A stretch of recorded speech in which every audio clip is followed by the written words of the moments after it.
amadas e amados de Deus, hoje, depois da celebração da Páscoa, da celebração do Pentecostes, nós podemos conhecer, sentir e viver aquele mistério, como vai dizer Paulo, que estava escondido desde sempre e desde toda a eternidade, e que agora nos foi revelado. Deus tem Filho, e Ele, o Filho, se ama no Espírito Santo. Santo Agostinho de Hipona vai dizer: o amante, o amado e o amor, o Pai, o Filho e o Espírito Santo. O Pai, o amado, este é meu Filho amado. Jesus vai dizer por 3 vezes no Evangelho de João: o Pai me ama. E também ainda vai dizer: eu amo o Pai. O Pai, o amante, o Filho amado, o Espírito, o amor. Como nós ouvimos na segunda leitura, o amor de Deus foi derramado em nossos corações pelo Espírito Santo que nos foi dado. O Pai, o Filho e o Espírito Santo. Agostinho de Hipona vai dizer que o Pai, amando eternamente, gera o Filho, e que o Filho, eternamente gerado, ama o Pai. O amor do Pai, que amando eternamente, gera o Filho, e o amor do Filho, que eternamente gerado ama o Pai, é o Espírito Santo. O Pai amante, o Filho amado, o Espírito amor. E o Filho também, ele é o Verbo, é a palavra. Como nós bem conhecemos João, capítulo 1, versículo 1. No princípio era o Verbo, e o Verbo estava com Deus, e o Verbo era Deus. Ele é, como nós vamos inclusive sentir na segunda leitura. O Filho, ele é também a imagem do Deus invisível. Colossenses 1,15. O Filho é a expressão do ser do Pai. O Filho é o amado, o Filho é o Verbo, a palavra. O Filho, ele é a imagem do Pai.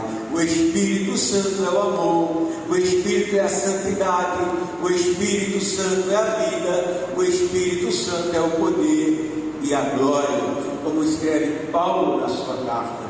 E quando ele diz que Cristo ressuscita pelo Espírito Santo, lá em Romanos capítulo 6, versículo 1, vai dizer que Cristo foi ressuscitado pela glória do Pai, pelo Espírito Santo. Ou então lá em Colossenses 2,12, pelo poder do Pai, o Espírito Santo.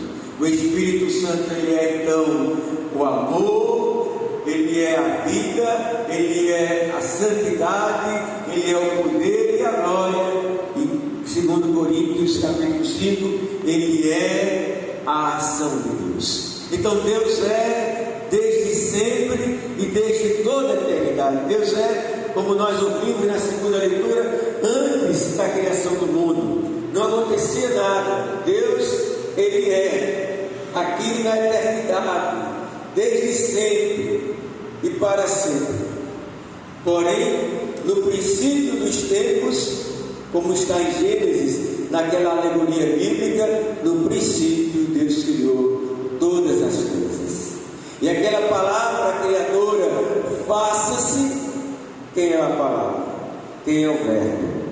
O Filho. Aquela palavra criadora é o Filho. Voltando para João 1, aquela palavra pelo Verbo foram criadas todas as coisas.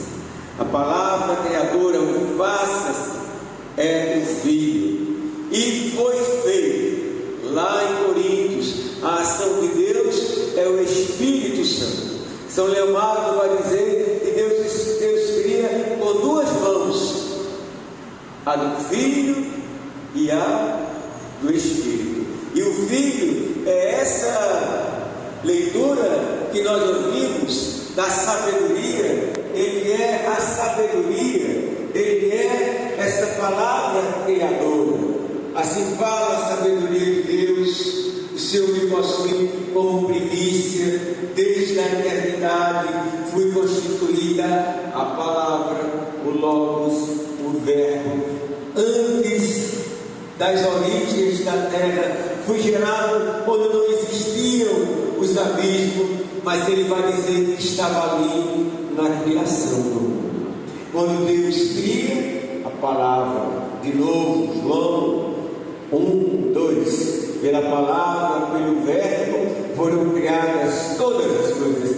E esse filho vai dizer, inclusive, que ele brincava com o Pai. Que ele brincava.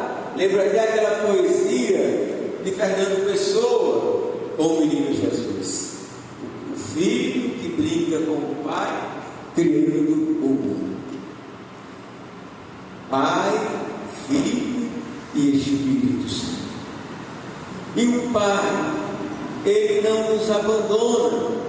Lá na alegoria da queda, 3 de Gênesis, ele não nos abandona.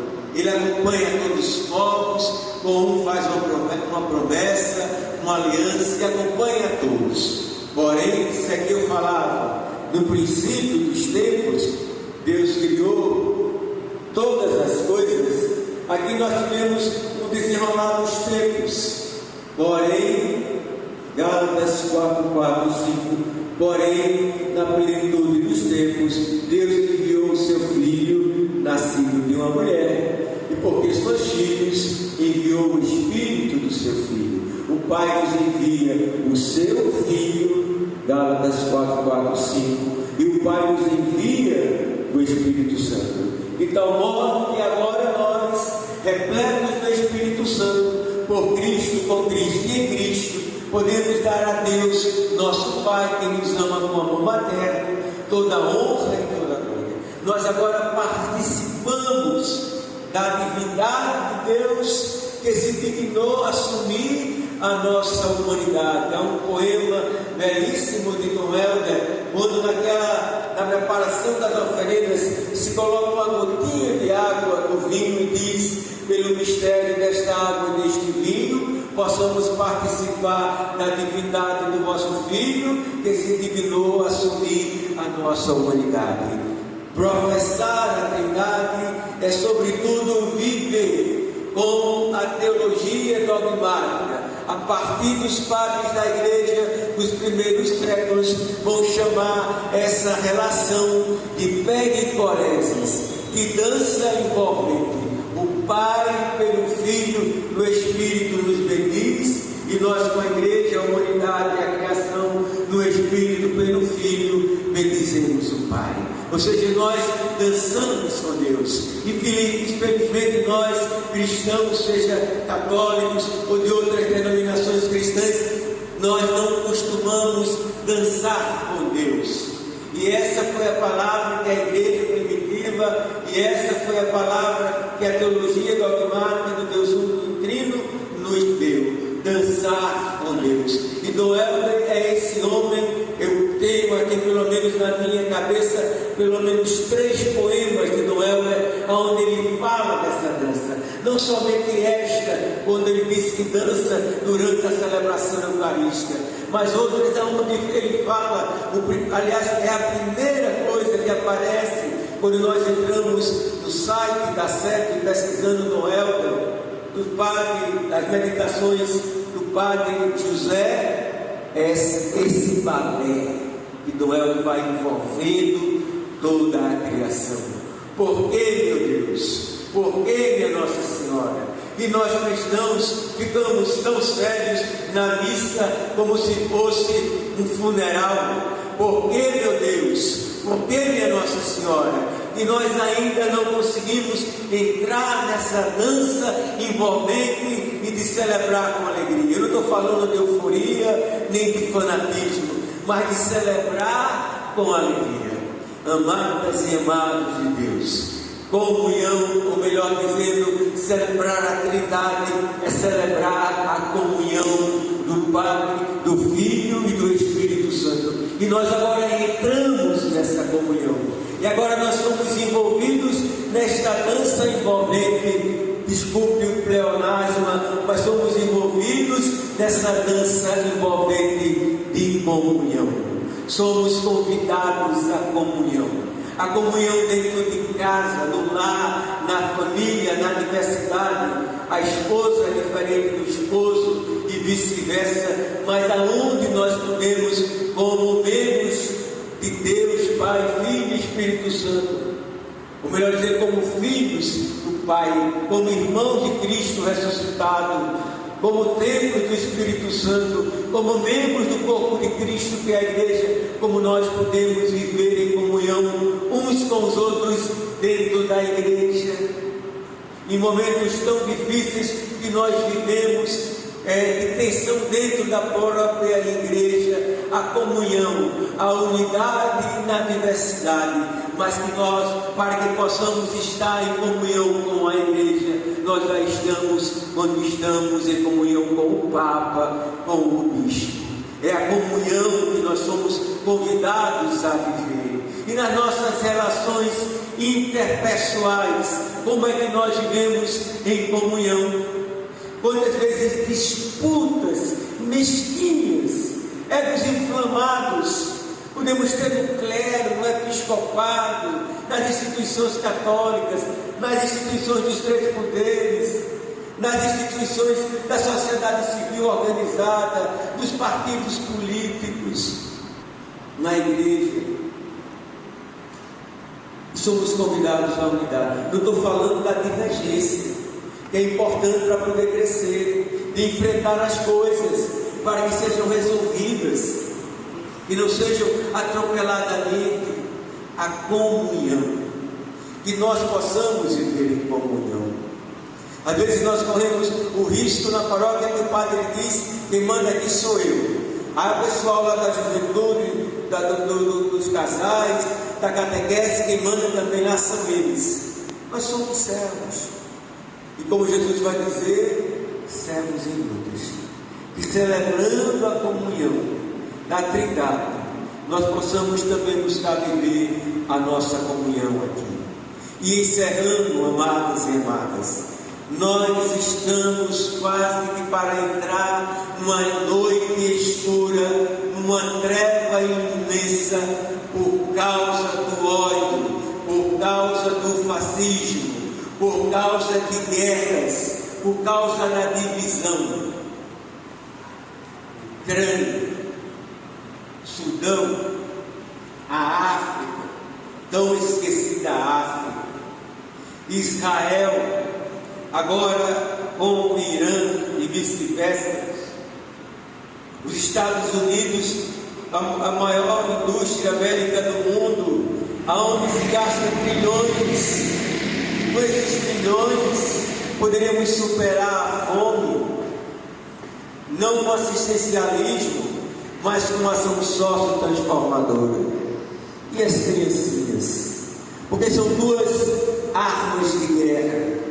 Não são somente as bombas, é também a fome, deixando as pessoas morrendo de fome. Isso é genocídio, isso é abominável. E a civilização ocidental e de outros países do mundo, não podemos ficar calados, não podemos ficar omissos, como se nada estivesse acontecendo. Quando é que finalmente a capital de Pernambuco, Recife, vai convocar a cidade, vai convocar as lideranças, vai convocar o povo para irmos às ruas e fazermos uma manifestação pacífica por um mundo justo, fraterno, pacífico e com o cuidado com a casa comum? Que o exemplo de Noel, através da ação pela não violência, possa nos impulsionar para ações como essa, e assim possamos, com a ajuda da Santíssima Trindade, vivermos em comunhão. Assim seja.